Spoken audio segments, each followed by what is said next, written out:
also, if you think about politics from a temperamental perspective, it gets to be extraordinarily useful. So if you're conservative, you're high in conscientiousness, particularly orderliness, and you're low in openness. Okay, so what good are you? Well, you're not great if you want to have a wonderful philosophical conversation about ideas and then go hit an art movie. It's like, no, conservatives, you're wrong date for that particular bit of business. But if you want someone to run a company that's already been established, or to make sure that algorithmized processes are being undertaken properly, you want conservatives. They're very good at managing and they're very good at administering. Conscientiousness is the best predictor of those two domains, apart from IQ. Okay, so fine. What do you need the damn liberals for? Well, you don't want them running anything, but you want them thinking up new things. Because the entrepreneurs and artists are high in openness and low in conscientiousness, especially orderliness. And they have to be, because if you're starting something new, you don't want to have everything in the neat little boxes. You have to break rules. You have to take things apart. And so the liberals need the conservatives to run enterprises, and the conservatives need the liberals to start them. And it makes sense from a temperamental perspective if you think about it too, because there's 5 basic personality dimensions. They're all normally distributed. And what that implies is that there's a niche for every personality type in proportion to the frequency of the Political belief is determined in large part by temperament and personality, and that's very strongly biologically influenced. And so conservatives tend to be lower in openness, which is a trait associated with creativity, and higher in conscientiousness, which is a trait associated with industriousness and orderliness. They tend to make good managers and administrators and lawyers. They tend to make good conservative business types. That's their forte, that's their niche, and that's a valid place to be and a valid thing to be. And conservatives aren't so good at being entrepreneurial, and they're not so good at being artistic and creative. That's not their niche. That's more the niche of the liberal end of the spectrum. And as far as I'm concerned, for the political system to function properly, you need proper representation for all the temperament. And the entrepreneurial types, actually, they're over with the artists. So the best predictor for entrepreneurial success, first is IQ, but second is trait openness, which is the creativity dimension. So entrepreneurial types tend to be very high in trait openness. And so that sets them with the artists, and also with the political liberals, because the best predictor of political liberalism is trait openness. Right.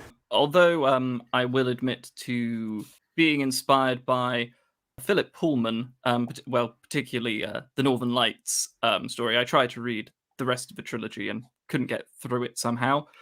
It sounds like a contradiction. I wanted to create something which was bright, vibrant, fairly light-toned, but I also wanted it to have an edge if necessary, a darkness if necessary. And Philip Pullman, in his stories, is able to do that quite effectively, although I would generally describe the tone of Northern Lights as quite cynical in some ways, which my book isn't. I hope I've managed to balance the sort of dark and light aspects a lot better than Mr. Pullman, but that is one of the things I was aiming for. So how do you attempt to do that then? What do you think about it consciously, or is it an unconscious process and you come back to it later? Both. So one thing which I, as a writer, I don't know, I may just be speaking for myself here, but as a writer,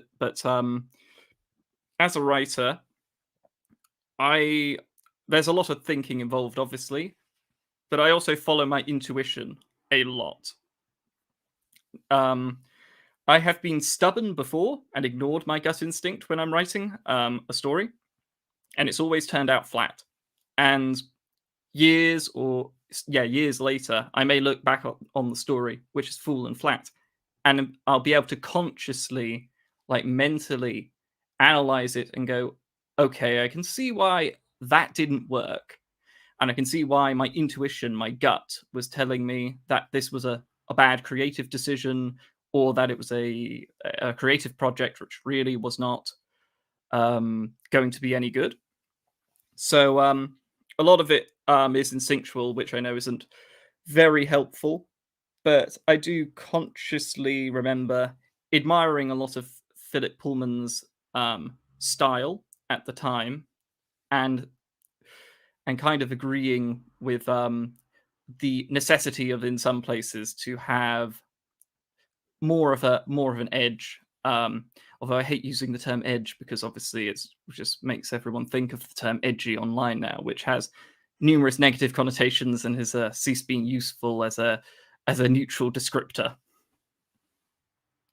I guess it's what you're alluding to is the sense that actually there's some serious themes going on within the book, and it's not always, when you hear fairy story, you think, oh, it's a nice story, which I don't think is a true representation of what a fairy story is, but that's the impression. But actually, within Escape from Labyrinth, there are some perilous moments and some almost nihilistic aspects to the story.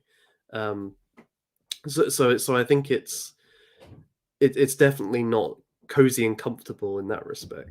I mean, there's like two types of fairy tales, which most people in our society are coming into contact with. There's the sanitized fairy stories, like when you take Brothers Grimm, for instance, and you abridge those stories. You take some stories out of the collection, you abridge it, and you change it so that it is quote unquote more suitable for children.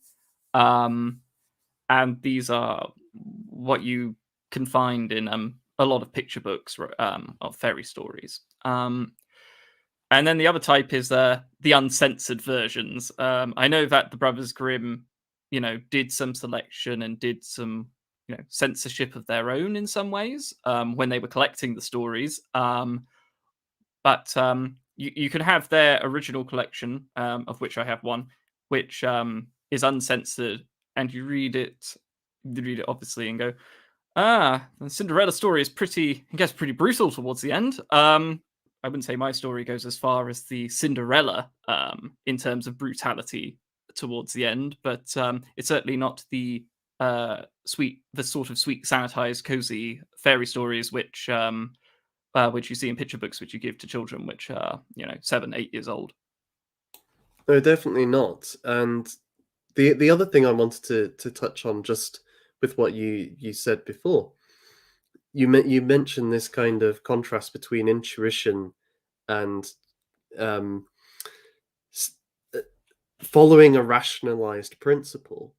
And I think this is actually a really important point. And you were saying it's not helpful, but I actually think it speaks to something, because in politics more broadly, or political theory, there seems to be a distinction between the liberals or progressive worldview, which begins with a priori rational principles and seeks to apply those onto the world, and everything has to conform to that.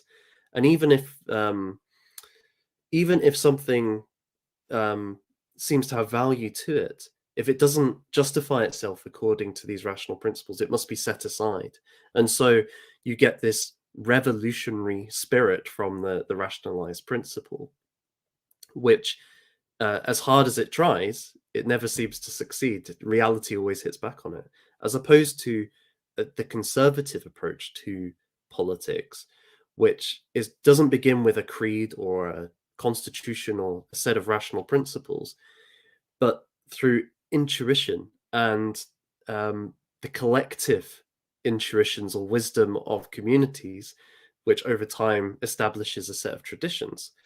So I think that's quite interesting, that your better stories seem to be proceeding from the intuitive rather than from the a priori rational. It is something I muse about quite a bit. On the other hand, obviously the argument from a sort of I don't know, a Jordan Peterson inspired position would be that the sort of conservative right wing is characterized by a certain rigidness and closed mind sort of disposition, which makes creativity under that sort of definition impossible in a right-wing sphere,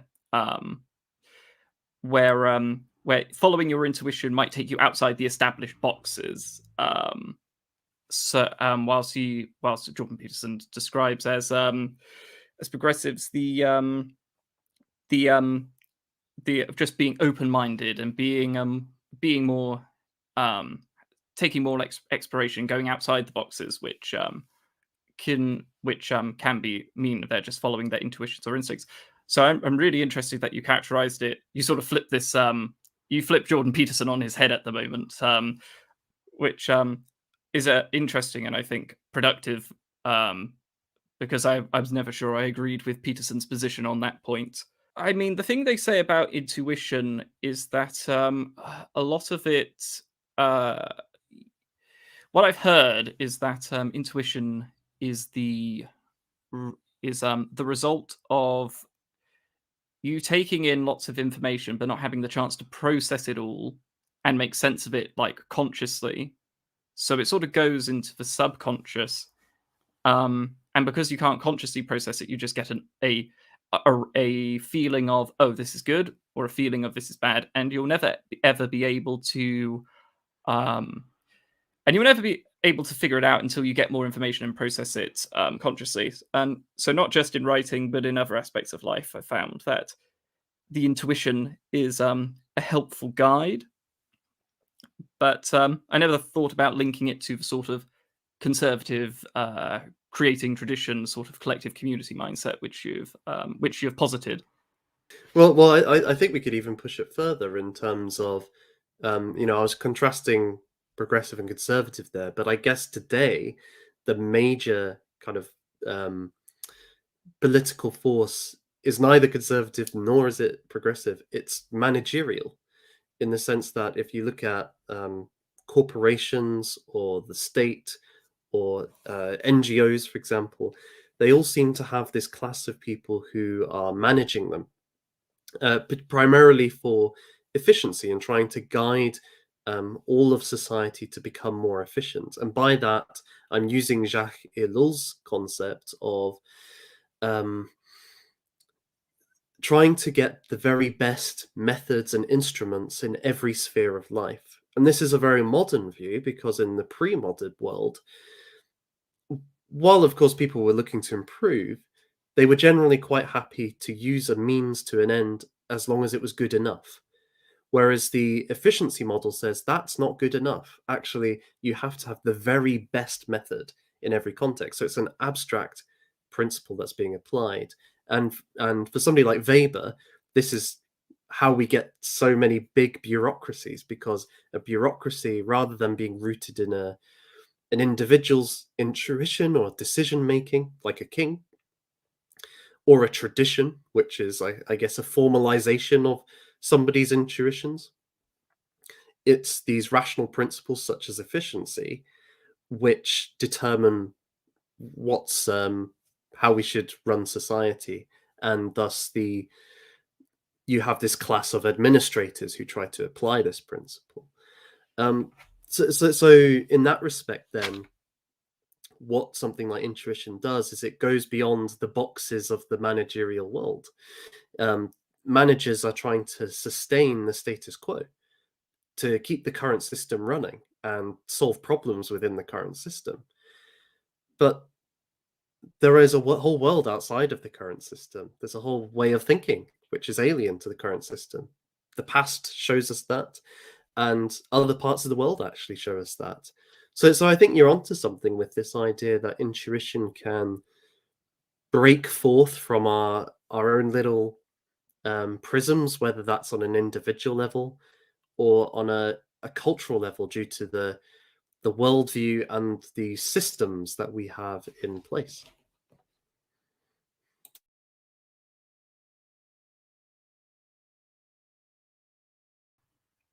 Sort of blown my mind there.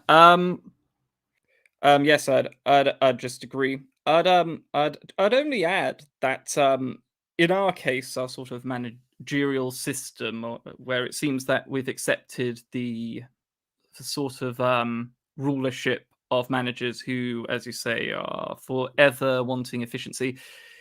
it's I think it's going to sound strange because this word is loaded, unfortunately, but it seems to be driven by like a capitalist logic.